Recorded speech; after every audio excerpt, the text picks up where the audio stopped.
Let me share with you some tips on video recording during your endoscopy procedure. First, remove picture-in-picture on the video screen.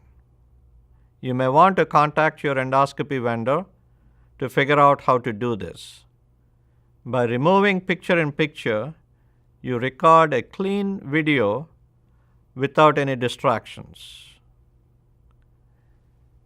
The next important step is to record with no patient identifiers on the screen.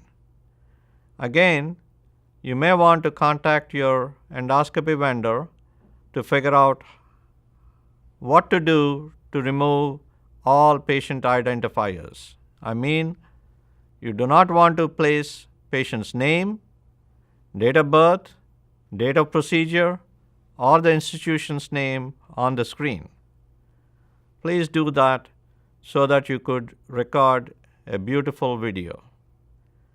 Number 3, when you get into the habit of recording videos, record from the start to the end with no interruptions.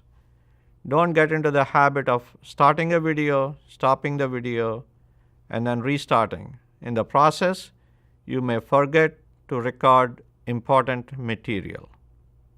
And these are 3 basic steps or tips that you want to keep in mind. No picture-in-picture, remove patient's data, and record from start to finish. Let me share with you some basic principles of video editing. In my view, there are 3 simple steps.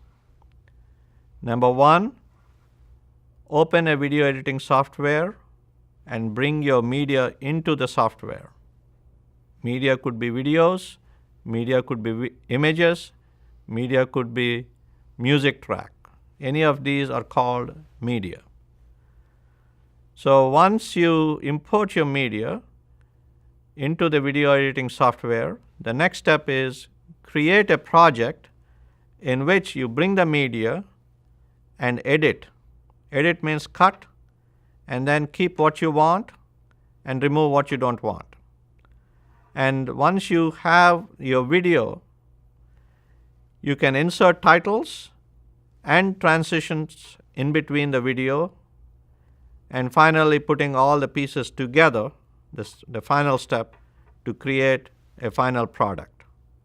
These 3 principles are the same whether you use a Mac-based product or a Windows-based product.